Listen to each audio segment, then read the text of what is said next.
আপনার পরিবার কি মাসে নগদ ২৫০০ টাকা সরাসরি ব্যাংক অ্যাকাউন্টে পেতে যাচ্ছে? হ্যাঁ, ভুল শোনেননি।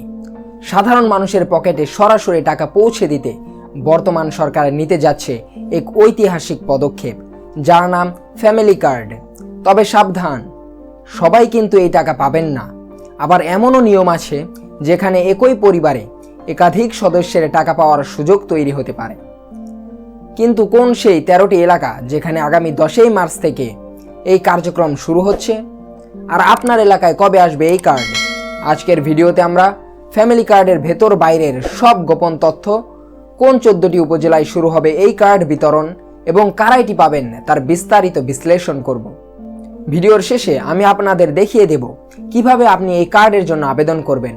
তাই একটি সেকেন্ডও মিস না করে পুরো ভিডিওটি শেষ পর্যন্ত দেখুন।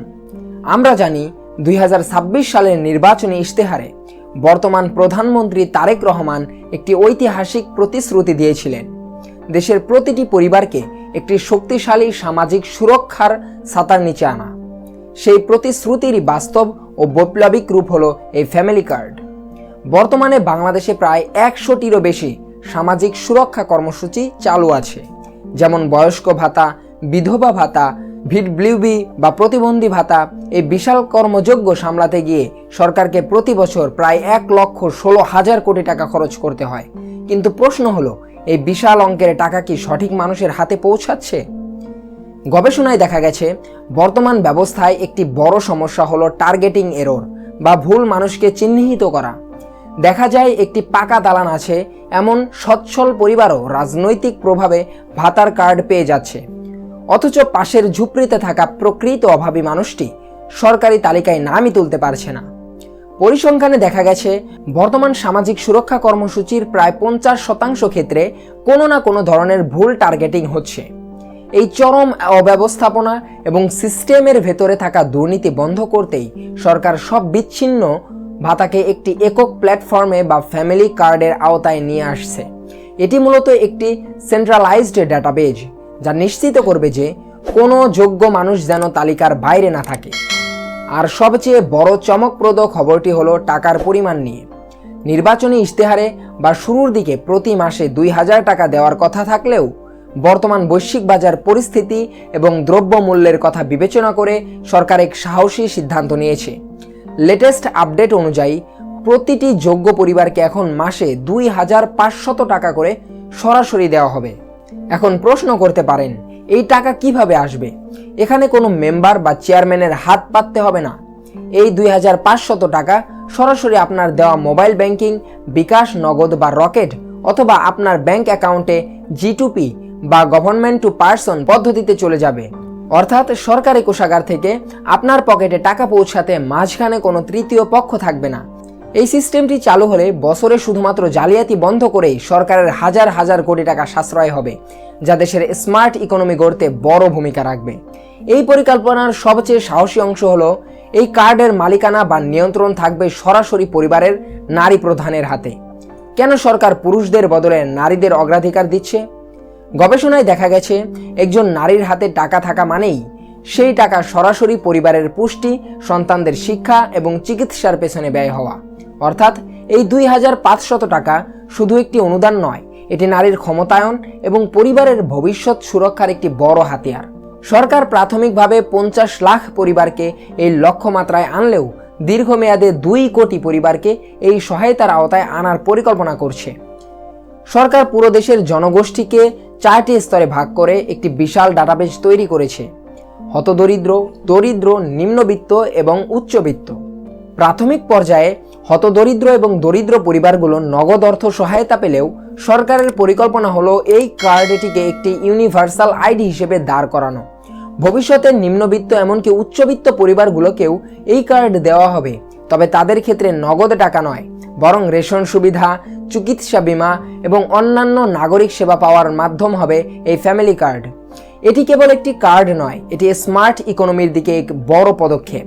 আগে ভাতার টাকা তুলতে গিয়ে মেম্বার বা চেয়ারম্যানদের দুর্নীতির শিকার হতে হতো, কিন্তু এবার সেটি অসম্ভব, কারণ এটি সরাসরি এনআইডি এবং জন্ম নিবন্ধনের সাথে যুক্ত থাকবে। টাকা সরাসরি আসবে আপনার বিকাশ, নগদ বা ব্যাংক অ্যাকাউন্টে, মাঝখানে কোনো দালাল থাকবে না। কার্ড বিতরণের কমিটির প্রধান থাকবেন একজন সরকারি প্রথম শ্রেণীর কর্মকর্তা। কোনো রাজনৈতিক ব্যক্তি এখানে প্রভাব খাটাতে পারবে না। আপনারা অনেকে জানতে চেয়েছেন কোন কোন এলাকায় প্রথম এই কার্ড দেওয়া হবে। আগামী 10ই মার্চ প্রধানমন্ত্রী তারেক রহমান রাজধানীর করাইল বস্তি সংলগ্ন টিএনডি মাঠে এই কর্মসূচির উদ্বোধন করবেন। প্রাথমিকভাবে দেশের 14টি উপজেলায় 14টি ওয়ার্ডে এটি শুরু হচ্ছে।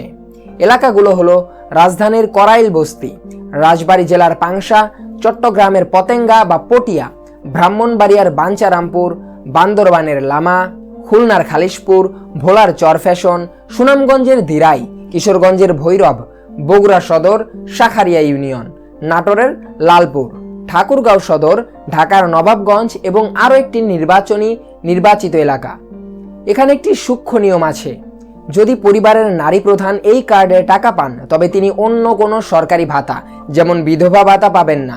তবে পরিবারের অন্য কোনো সদস্য যেমন বৃদ্ধ বাবা বা প্রতিবন্ধী সদস্য যদি আলাদাভাবে কোনো ভাতা পাওয়ার যোগ্য হন তবে তারা সেটি পাবেন। অর্থাৎ এক ব্যক্তি একাধিক সুবিধা পাবেন না, কিন্তু এক পরিবারে একাধিক সুবিধা আসার পথ বন্ধ হচ্ছে না।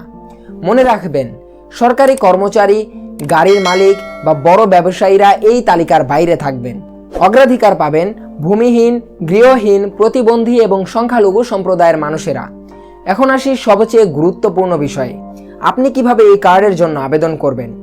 সরকার মূলত ডোর টু ডোর বা বাড়ি বাড়ি গিয়ে তথ্য সংগ্রহের পদ্ধতি বেছে নিয়েছে। তবে আপনি চাইলে ডিজিটাল পদ্ধতিতে আপনার তথ্য যাচাই করে নিতে পারেন। আবেদনের জন্য আপনার 3টি জিনিস অবশ্যই ঠিক রাখতে হবে। পরিবারের নারী প্রধানের সঠিক এনআইডি কার্ড, একটি সচল মোবাইল নম্বর যা এনআইডি দিয়ে কেনা এবং সেখানে বিকাশ বা নগদ অ্যাকাউন্ট খোলা আছে, পরিবারের সব সদস্যের জন্ম নিবন্ধন সনদ। তথ্য সংগ্রহের সময় তদন্ত কমিটি আপনার বাড়িতে যাবে, সেখানে আপনার আয়ের সঠিক তথ্য দেবেন। কারণ ভুল তথ্য দিলে ভবিষ্যতে আপনি সব ধরনের সরকারি সুবিধা থেকে বঞ্চিত হতে পারেন। আপনারা যারা অনলাইনে আবেদনের বিস্তারিত প্রক্রিয়া এবং ফর্ম পূরণের নিয়মগুলো প্র্যাকটিক্যালি দেখতে চান, তাদের জন্য আমি ভিডিওর ডেসক্রিপশনে একটি লিঙ্ক দিয়ে দিচ্ছি। সেখানে ক্লিক করলে আপনি স্টেপ বাই স্টেপ সব দেখতে পাবেন। এছাড়া সরকারি যে পোর্টালে গিয়ে আপনি তথ্য যাচাই করবেন, সেই ওয়েবসাইটেরও লিঙ্ক ডেসক্রিপশনে দেওয়া আছে। ফ্যামিলি কার্ডের এই উদ্যোগটি শুনতে যতটা বৈপ্লবিক মনে হচ্ছে, এর সফল বাস্তবায়নই হবে সরকারের সবচেয়ে বড় পরীক্ষা। মাঠ পর্যায়ে দুর্নীতি আর স্বজনপ্রীতি রুখতে পারলে এটি দেশের অর্থনৈতিক চেহারা বদলে দেবে। আপনার মতামত কি? আপনি কি মনে করেন 2500 টাকা একটি পরিবারের জন্য বর্তমান সময়ে যথেষ্ট? কার্ড বিতরণে স্বচ্ছতা আনতে আপনার কোনো পরামর্শ আছে কি? অবশ্যই কমেন্ট বক্সে লিখে জানান। দেশ বিদেশের এমন আরও নিউজ অ্যানালাইসিস পেতে ফ্রন্ট ডেস্ক টিভি সাবস্ক্রাইব করে বেল আইকনটি চেপে রাখুন। দেখা হবে পরবর্তী ভিডিওতে। ধন্যবাদ।